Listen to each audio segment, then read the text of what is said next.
selamat datang di podcast kita hari ini dan di sini saya Halimah. Saya Salma. Saya Inaya.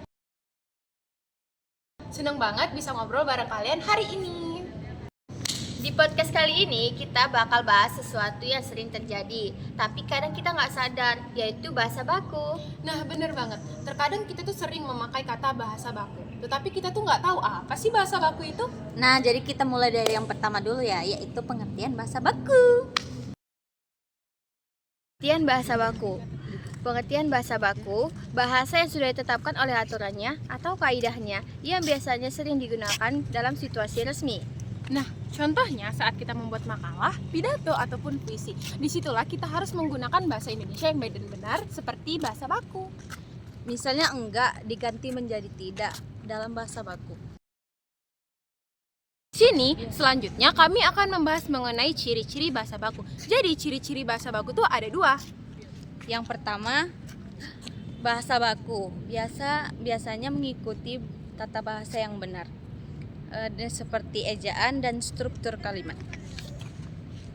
Ciri kedua, tidak dipengaruhi oleh logat bahasa daerah, jadi bentuk katanya sama, namun orangnya dari daerah yang berbeda.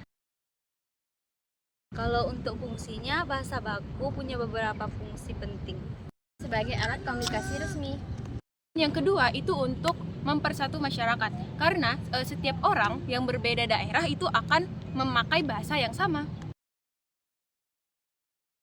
Selanjutnya kita akan membahas apa sih pengaruh bahasa asing dan juga bahasa daerah di dalam bahasa Indonesia. Di Indonesia kan banyak banget bahasa daerah. Tanpa kita sadar, kita mencampuri bahasa daerah ke dalam bahasa Indonesia. Contohnya seperti kata, kalian mau pergi kemana? Atau aku mau pergi duluan ya dalam daerah tertentu. Gitu. Sekarang kita masuk ke bagian terakhir, yaitu penggunaan kaidah tata baku. Nah, dalam bahasa Indonesia ada aturan yang namanya EYD ataupun ejaan yang disempurnakan.